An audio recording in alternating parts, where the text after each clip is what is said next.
Llegó la hora de tu encuentro con la discusión de temas de actualidad y de interés local e internacional. Actualidad Pública y sus panelistas están más que listos para analizar en detalle el acontecer y los temas de impacto en la sociedad. Te invitamos a la discusión en Actualidad Pública. Saludos amigos y amigas, hoy es viernes, es 12 de agosto del 2022, son las 4 de la tarde, hora de dar inicio a Actualidad Pública por Católica Radio, Católica Televisión y las redes sociales de la Pontificia Universidad Católica de Puerto Rico. Vamos a escuchar los titulares del programa de hoy. Si está sucediendo, en Actualidad Pública se discute. Un análisis desde la doctrina social de la Iglesia. Actualidad Pública. El pasado fin de semana, el Hospital Universitario del Centro Médico de Puerto Rico sufrió un apagón que se extendió por 16 horas. El hecho de que la reparación de la avería haya durado tantas horas y sin contar el hospital con un respaldo energético en condiciones de funcionar cuando se necesitaba, de modo que garantizara la continuación de los servicios médicos, deja en evidencia la fragilidad del servicio eléctrico, resultando en un perjuicio para personas en estado crítico de salud en Puerto Rico. ¿Cómo esta situación afecta al pueblo? ¿Cuál es el estado del mantenimiento del sistema eléctrico ante los cambios de administración y manejo de la distribución y consumo de la Autoridad de Energía Eléctrica? ¿Se podrá prever para que situaciones como esta no se repitan? Son las 4 de la tarde, hora de comenzar Actualidad Pública. Tú necesitas saberlo y el doctor Jorge Iván Vélez Arocho, junto a su panel de expertos, te lo explican. Actualidad Pública. Como cada semana les da la bienvenida el licenciado José Frontera Ajenjo, vicepresidente de Asuntos Administrativos de la Pontificia Universidad Católica de Puerto Rico. A ustedes y a los compañeros en el panel está con nosotros hoy el presidente de la universidad, el doctor Jorge Iván Vélez Arocho. Saludos, Jorge Iván. Muy buenas tardes, Josian, Lisa y nuestros queridos radio escuchas y teleescuchas. Y la licenciada Lisa Riestra Carrión, ayudante ejecutiva del presidente. Saludos, Lisa. Saludos, Josian, señor presidente, todos los que nos escuchan semana tras semana por Actualidad Pública. Estamos ya próximos a comenzar el semestre y los temas en el verano no han cambiado mucho la situación del país, al contrario, algunos de ellos continúan agravándose, como es el tema que estaremos discutiendo en el programa de hoy, el tema de la crisis energética. Por muchos años nos estuvieron convenciendo de que la Autoridad de Energía Eléctrica no podía seguir manteniendo el sistema eléctrico del país y que era necesario privatizarlo. Lo privatizamos y pues, de Guatemala a Guatapeor, como decimos en nuestras casas, ¿verdad? La realidad ha sido todo lo contrario. El sistema cada vez es menos confiable. Y lo hemos visto esta pasada semana con la crisis que hubo en el centro médico en San Juan, la institución hospitalaria más grande e importante del país, que sufrió el colapso de su sistema energético. Estamos en medio de la temporada de huracanes, sabemos que septiembre es el mes crítico de esta temporada. Desde María estamos hablando de un sistema que debiera ser más resiliente, con millones de dólares que se han recibido para lograrlo y sin embargo vemos que con brisas y lloviznas la luz se va en muchas partes del país. Hemos visto eventos que no eran comunes, como explosiones múltiples en las áreas de distribución, en las torres y sistemas de distribución en distintos pueblos de la isla. ¿Por dónde vamos? ¿Qué riesgos esto representa para la industria, para la salud, para la continuidad de los servicios en el país y para el propio desarrollo económico que tan necesario es en estos momentos de nuestra historia? Pues sobre eso estamos hablando en el programa de hoy. Presidente. Muchas gracias, Josian. Nos encontramos de nuevo en Puerto Rico ante un redescubrimiento de la fragilidad nuestra como país en términos institucionales y en términos de infraestructura Y en términos de supervivencia, este último evento en el Centro Médico de Puerto Rico, la institución premier de asistencia de la salud en Puerto Rico, acaba de pasar por una situación que algunas personas pensaron que no podía ocurrir después de lo que habíamos vivido en los últimos 3 años. Pero ocurrió. Es como una crónica de una muerte anunciada. ¿Y qué vimos nosotros en este evento que acaba de ocurrir? Bueno, por un lado vimos el tema de no tener electricidad, los apagones que ocurrieron allí, o el apagón que ocurrió allí. Pero la situación es más grave porque una vez se restablece el servicio, nos encontramos con el tema del bajo voltaje, que es algo que nosotros como residentes en Puerto Rico hemos estado viviendo desde hace mucho, mucho tiempo. Entonces, ¿qué pasa? Que esta nueva situación que acabamos de vivir, que ilustra la fragilidad, que ilustra lo que acaba de mencionar el licenciado Frontera, el riesgo en el cual el país está sumergido, el riesgo, de nuevo, de supervivencia, el riesgo de poder continuar funcionando como sociedad, acaba de ser ilustrado con este tema de este apagón y el bajo de voltaje en una institución hospitalaria de primer nivel. Entonces, los asuntos que nos vienen rápidamente a la mente es, uno, ¿dónde están las prioridades? ¿A cuáles prioridades se les asigna los dineros del país, los recaudos del país? Esa es la pregunta que ustedes y yo nos hacemos, es, ¿tiene el sistema eléctrico en Puerto Rico la redundancia para que esto no vuelva a ocurrir? Y como decía el licenciado Frontera, todavía no ha llegado en fuerte la temporada de huracanes, que los que pronostican dicen que va a venir una temporada de huracanes con cierta intensidad. Así que por un lado, las prioridades. Y las prioridades tienen 3 elementos. 1, están los fondos. 2, ¿quién los asigna? Y 3, ¿quién es el responsable si no se asignan los fondos a las prioridades del país? Y me da la impresión a mí que el tema de la energía eléctrica, el tema de la salud asociado a la energía eléctrica, tiene que tener de la más alta prioridad en el país. No digamos nada de la energía eléctrica para las escuelas.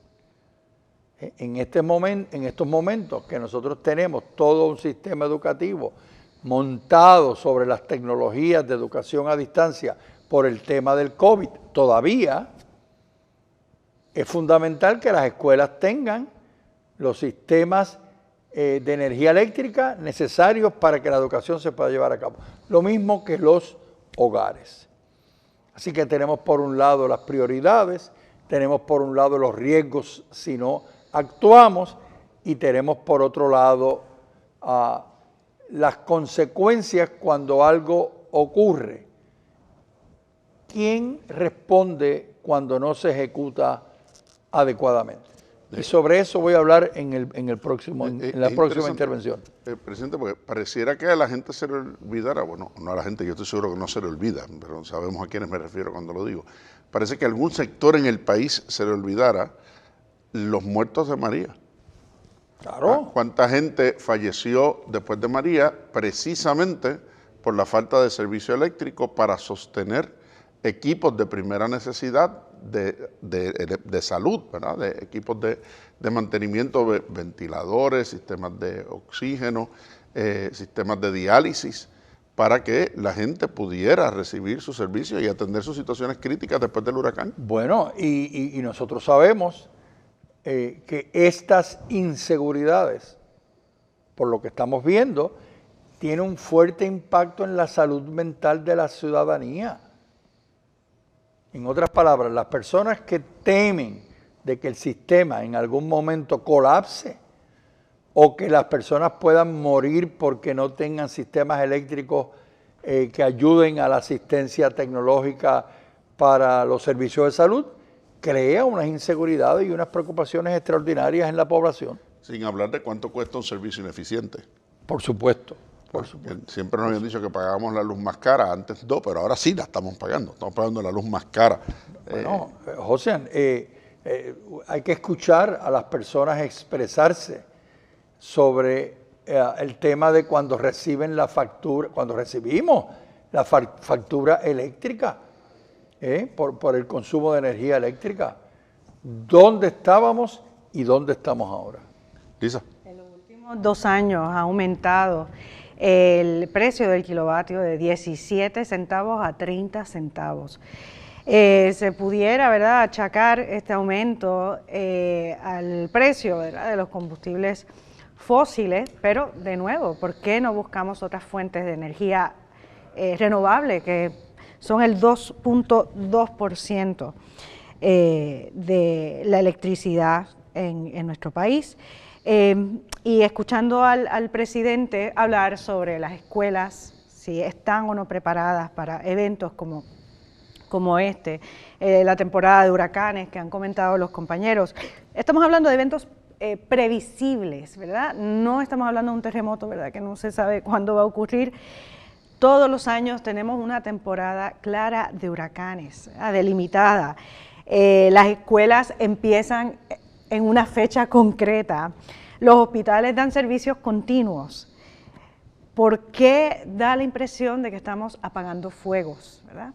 Pienso que es un problema que nos aqueja desde hace muchos años, que pudiéramos concretar como una falta de constancia en el mantenimiento. Es un problema de gobernanza, ¿verdad?, como tantas veces también nos ha señalado el presidente. Pero, pues, esos servicios que presta la Autoridad de Energía Eléctrica, sabemos que la generación sigue estando a manos de la Autoridad de Energía Eléctrica, pero supuestamente para mejorar la transmisión y distribución, otras 2 operaciones de la Autoridad de Energía Eléctrica se privatizaron, ¿verdad?, para poder manejarlo. Y seguimos viendo esta falta de constancia en el mantenimiento, ¿verdad? Teniendo un operador privado. Mi pregunta es, ¿hay algún cronograma, hay algún plan? O sea, no vemos una administración adecuada de los recursos que tenemos. En la Laudato Si, el Papa Francisco, ¿verdad?, pues señala esa importancia del buen manejo de nuestros recursos y también de un cambio de mentalidad que hace falta en esa búsqueda de nuevas fuentes de energía. Dice, en el punto 26, se ha vuelto urgente e imperioso el desarrollo de políticas para que en los próximos años la emisión de dióxido de carbono y de otros gases altamente contaminantes sea reducida drásticamente, por ejemplo, reemplazando la utilización de combustibles fósiles y desarrollando fuentes de energía renovable. ¿Dónde está nuestro país en este tema? Yo quisiera añadir, Lisa, volviendo de nuevo a mi último comentario, que no hay manera de salir de esta situación si no somos capaces de tener una gobernanza que permita identificar quiénes son las personas que tenían que actuar y no actuaron. O sea, el tema son los recursos, el tema es el plan, pero en el análisis final el tema son las personas. O sea, tenemos nosotros un sistema mediante el cual las personas que causan situaciones como esta puedan responder. Entonces, ¿qué sucede? Que en el análisis final caemos de nuevo en un tema que hemos hablado anteriormente en este programa, es un tema de corrupción. Hay un sistema corrupto que no permite identificar los culpables cuando situaciones como estas ocurren. Mira, el vocero hizo una reseña interesante sobre este tema, que la tituló Jornada intensa en hospital universitario. Y hay una señora que citan en esta reseña, Mariluz Soler, de Barceloneta. Y dice Mariluz, cito, no llamaron antes, no cancelaron nada. Me imagino que es por la situación de la luz, pero por el camino yo venía escuchando que se había resuelto, por eso llegué hasta aquí. Pero cuando llego es otra cosa. Desde marzo estaba esperando. Así es el sistema de salud del país. Lo más importante, y está por el piso, lamentablemente.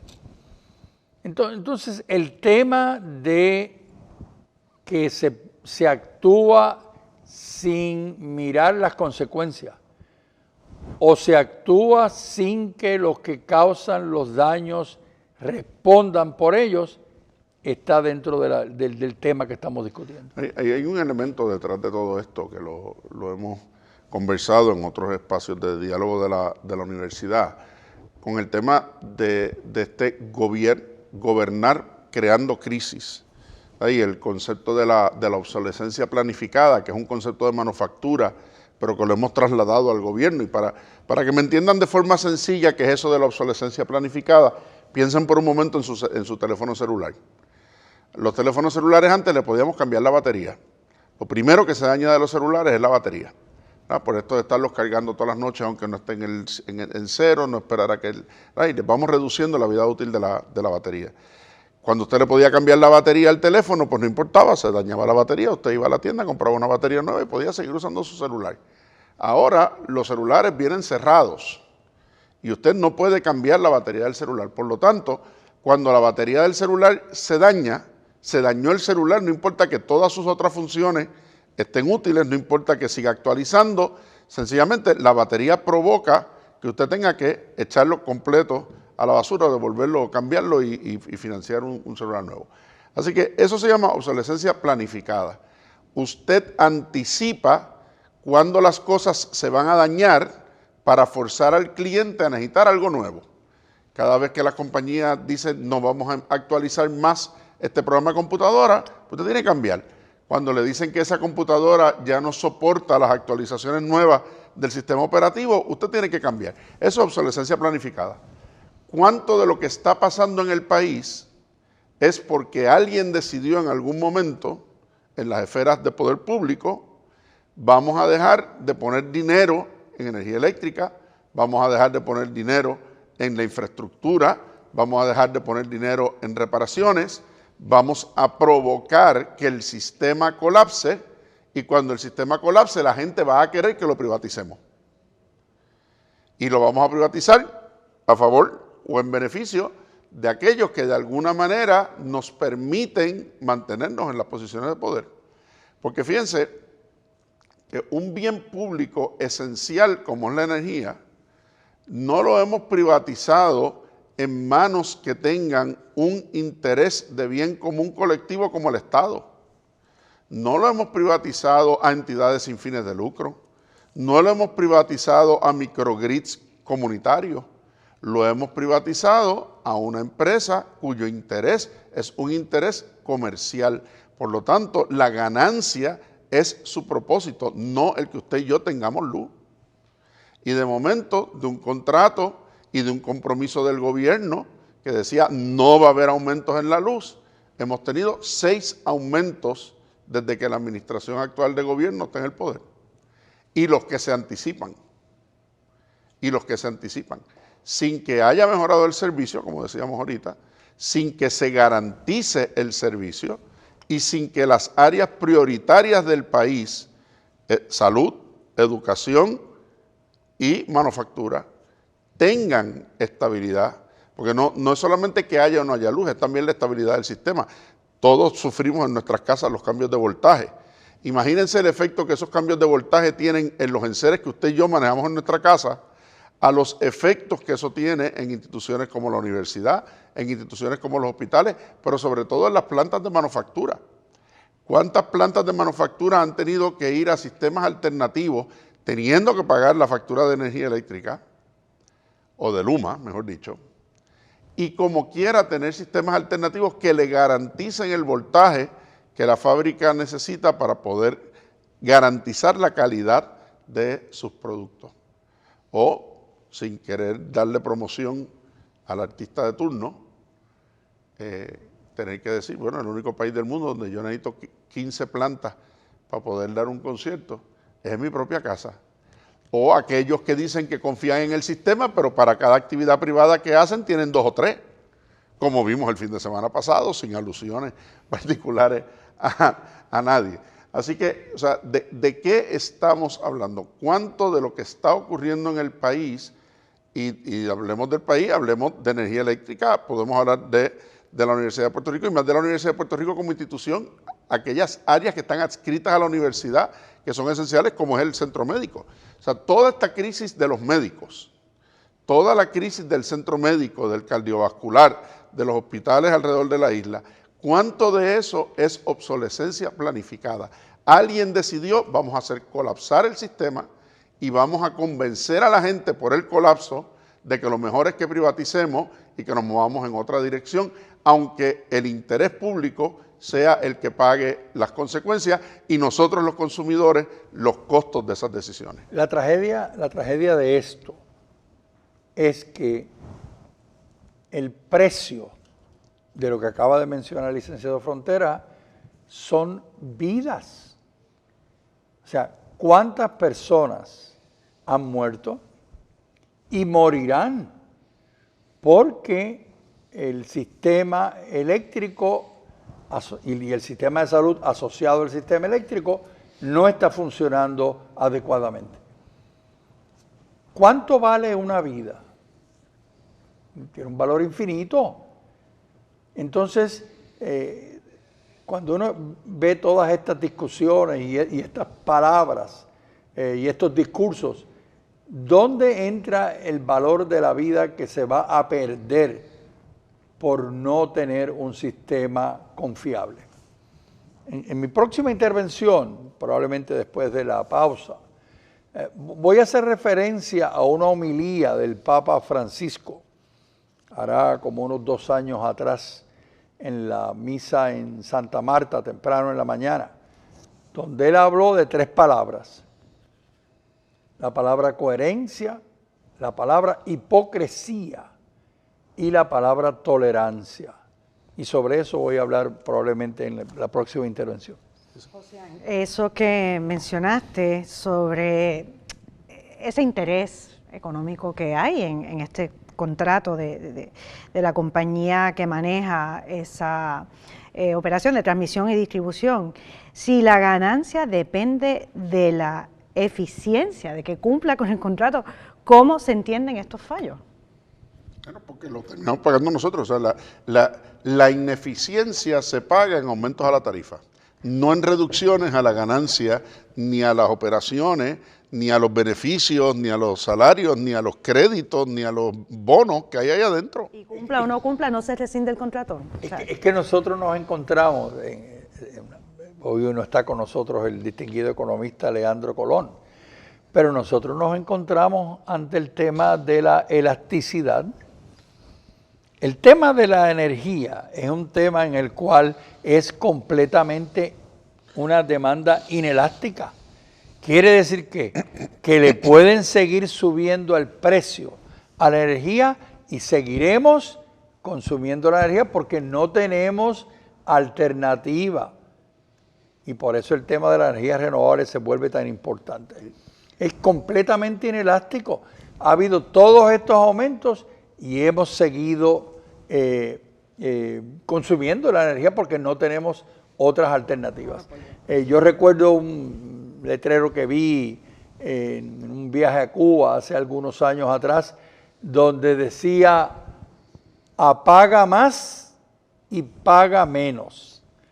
Y era una invitación al pueblo cubano para que apagara las luminarias, un poco lo que está sucediendo en España exactamente en este momento.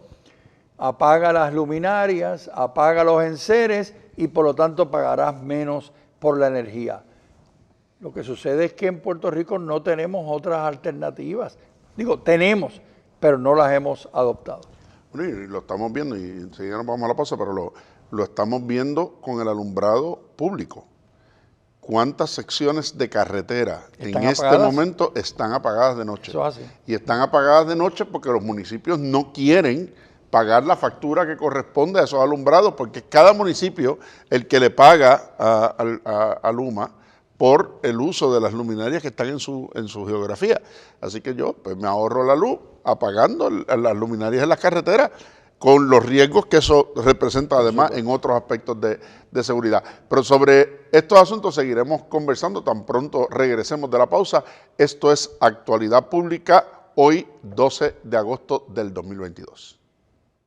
Crisis energética, políticas públicas, manejo de la deuda del país, asuntos de la iglesia, violencia, en fin, asuntos de importancia que impactan la sociedad. Por eso es Actualidad Pública. Regresamos, amigos y amigas, a esta edición de Actualidad Pública, hoy 12 de agosto, por Católica Radio, Católica Televisión y las redes sociales de la Pontificia Universidad Católica de Puerto Rico, conversando en esta tarde sobre el tema de la crisis energética y cómo se ha agudizado en el país. En la parte anterior del programa hablábamos de las circunstancias que estamos viviendo y de muchos de los elementos que han llevado y provocado esta crisis. Hablábamos de concepto de la inelasticidad de la demanda energética. No importa cuánto nos cueste, necesitamos la electricidad, ¿verdad? Es como el precio de la gasolina, que lo hemos sufrido también enormemente durante estos días.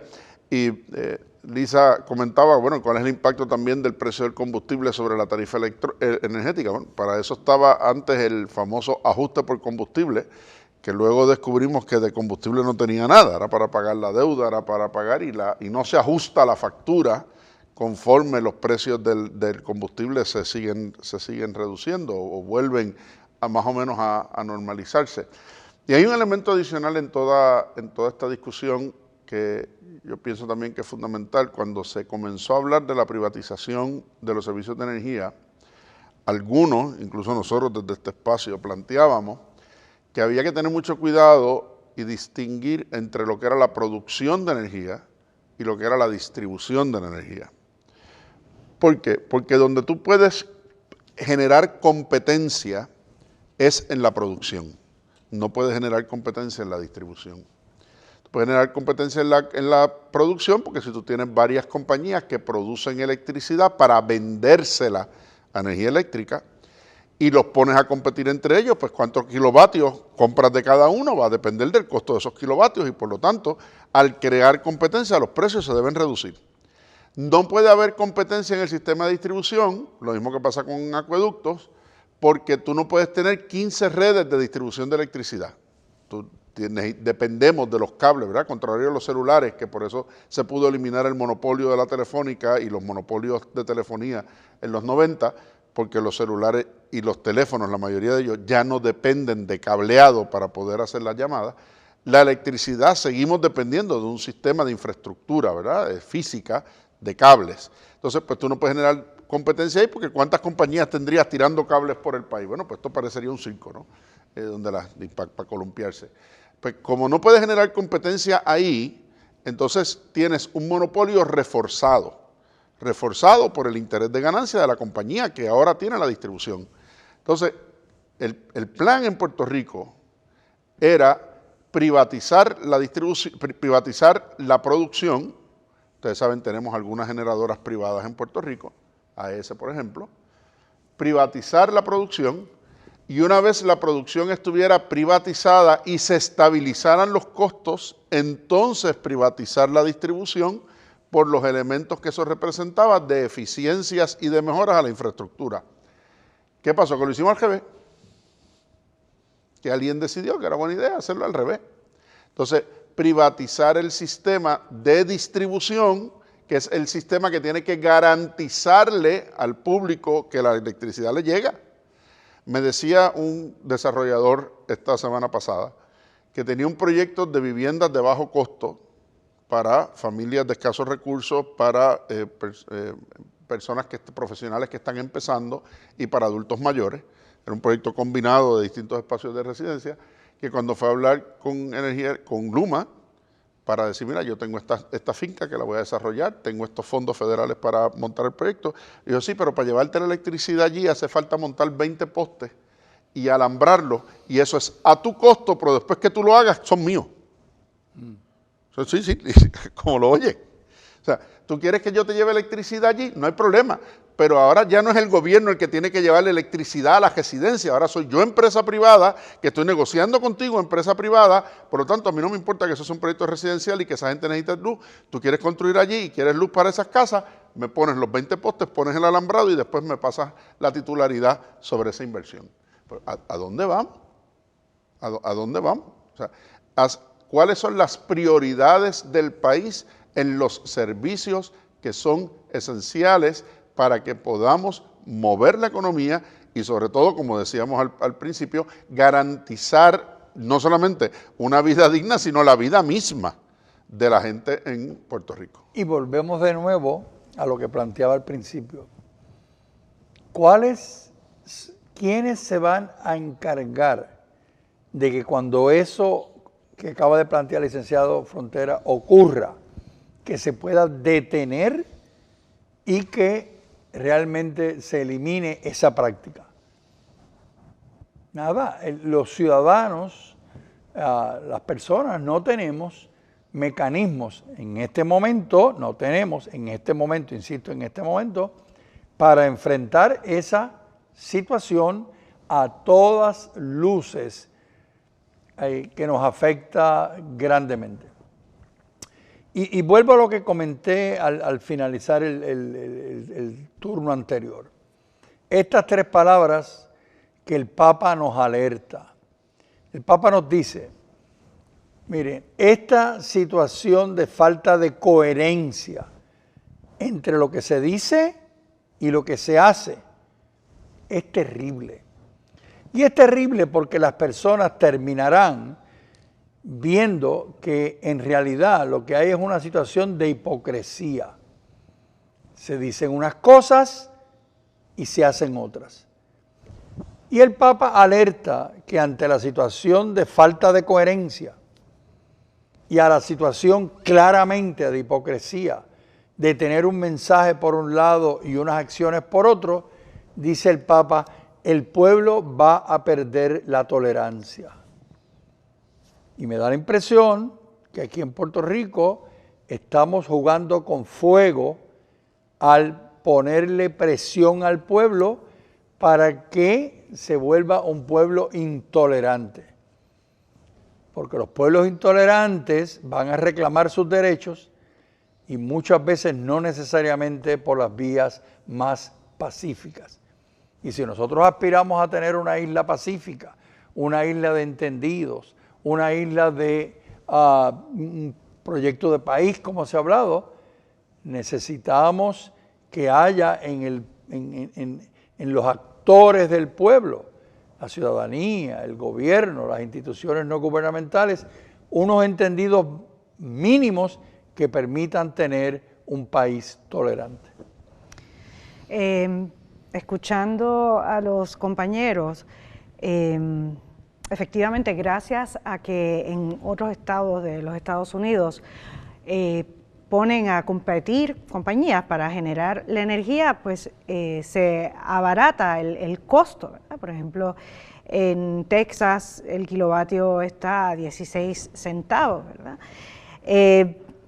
Y sí, aunque lo ideal es que el gobierno, cuando tiene una administración óptima y busca el bien común, genere, ¿verdad? la energía, si no está funcionando, sino como un monopolio, pues sí, quizás es el momento de tomar esa decisión de buscar a través de una subasta justa, ¿verdad? Pues que presenten propuestas para una generación más efectiva de energía. Y también usando la palabra competencia de otra forma, en Puerto Rico la mayor parte de los fondos federales están dirigidos a la reconstrucción de la red, no al desarrollo de nueva generación. Pero a veces parece que faltan personas competentes, ¿verdad?, que sepan usar esos fondos federales que están para esa reconstrucción. La FEMA, después del huracán María, le dio generadores a la Autoridad de Energía Eléctrica. Se están manteniendo, ¿verdad? Cómo se está administrando y planificando la máxima eficiencia, ¿verdad?, de lo que hemos recibido, ¿verdad?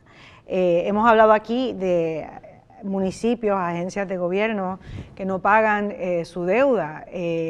A veces ocurre, no sé, basta con ir por San Juan, pasar por agencias administrativas para ver oficinas con las luces prendidas cuando sabemos que no hay nadie ya trabajando ahí y con un presupuesto que no cambia, ¿verdad?, en cuanto al pago de energía eléctrica. Pues ¿quién paga esa luz que están usando las agencias administrativas de forma irresponsable? El pueblo. Bueno, pues hay que cambiar completamente la mentalidad, ¿verdad?, buscando una mayor competencia, ¿verdad?, en ambos sentidos de la palabra. No, iba a comentar que hay un informe que acaba de salir en el mes pasado, el mes de julio. Se llama el informe Puerto Rico 100, Puerto Rico 100, que en cierta medida es una respuesta que necesita apoyo gubernamental para que se logre implantar. Y el título de este informe, Puerto Rico 100, es un acrónimo de la resiliencia de Puerto Rico y la transición a una energía 100% renovable. Este informe que salió en el mes de julio es el informe de progreso de los últimos 6 meses. Y es interesante porque esta es una iniciativa en la cual está un grupo de personas de Puerto Rico, está FEMA, está el Departamento de Energía de los Estados Unidos y están los laboratorios nacionales más importantes de los Estados Unidos, comenzando con el Laboratorio Nacional de Energía Renovable, el Laboratorio Nacional de Argonne, de Lawrence Berkeley, Oak Ridge, Sandia National Lab, gente de primer orden en el tema de energía renovable. ¿Y qué busca este informe? Ver por dónde vamos camino a que en el 2050, eso es dentro de 28 años, eso es literalmente una generación, Puerto Rico tuviera 100% de generación de energía en forma renovable.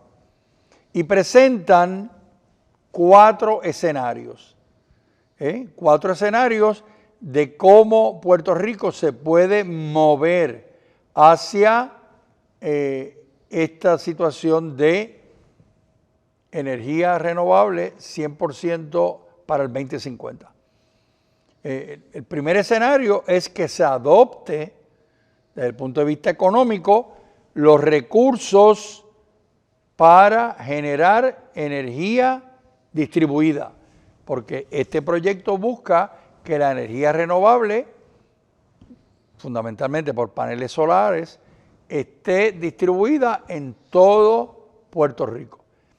En el escenario óptimo es que toda residencia, todo edificio en Puerto Rico tenga paneles solares. Y ya más adelante comento un poco más sobre esto. El riesgo fundamental con eso es que en la medida en que se reduce la base de consumidores de energía eléctrica, el costo de la deuda de energía eléctrica y el costo de las inversiones de energía eléctrica se distribuye en un número menor y por lo tanto aumenta, por otro lado, los costos de la energía, a menos que terminemos como pasó en España con el famoso impuesto al sol, ¿verdad? Que entonces aquellas personas que se salen de la red de distribución monopolística de la energía, pues terminan pagando un impuesto que viene a sustituir en parte lo que ellos debían contribuir al pago de la deuda y de la infraestructura del sistema eléctrico del país. O sea que, como quiera que uno lo mire, en algún sitio termina...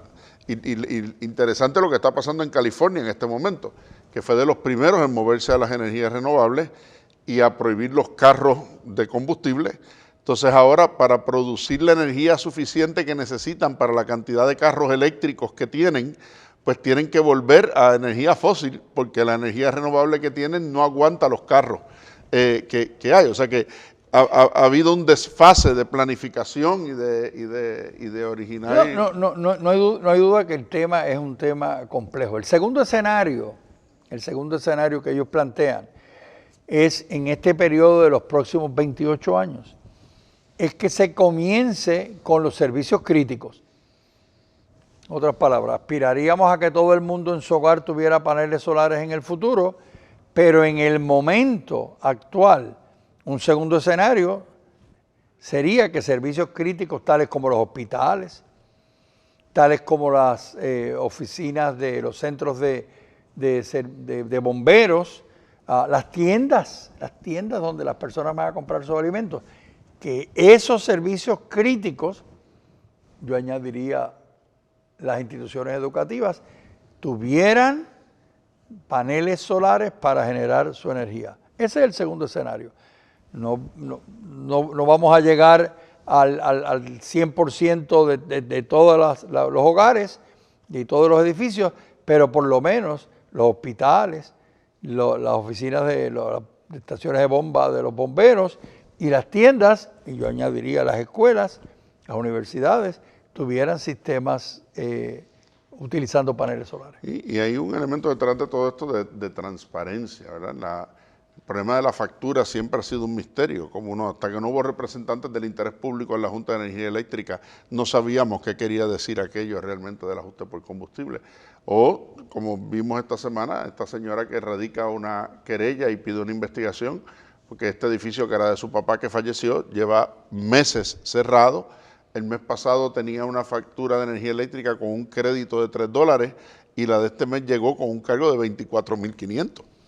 Entonces, ¿de dónde, verdad? Y todo esto del metering en los sistemas combinados, cómo la gente puede monitorear que en efecto energía eléctrica está acreditando lo que corresponde a las cuentas que corresponde y que luego no haya un error de facturación y vengan a querer cobrarte con intereses y penalidades una cantidad exorbitante, ¿verdad?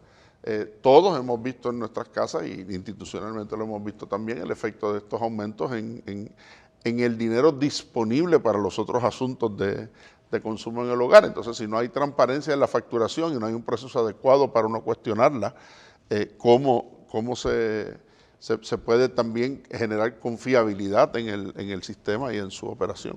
Lisa. Sí, hemos visto también en instituciones como Casa Pueblo, como después del huracán María, pues han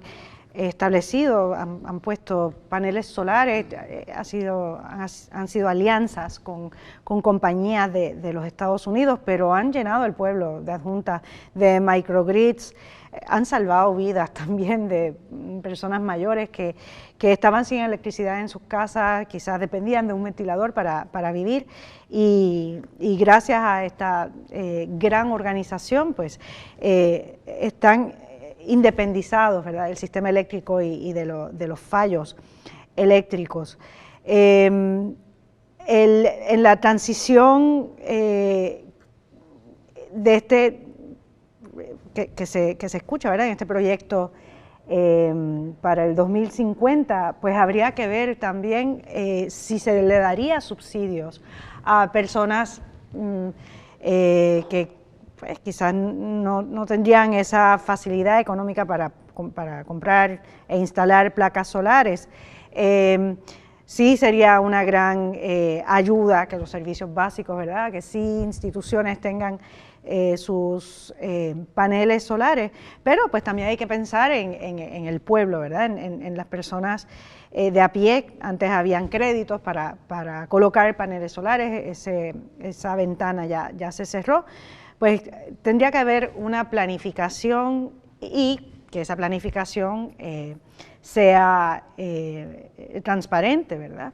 Pero de nuevo, efectivamente la Autoridad de Energía Eléctrica tiene que buscar esa alternancia, ¿verdad? de fuentes. Tenemos hidroeléctricas en el país, algunas salvaron también la situación en algunos municipios después del huracán María.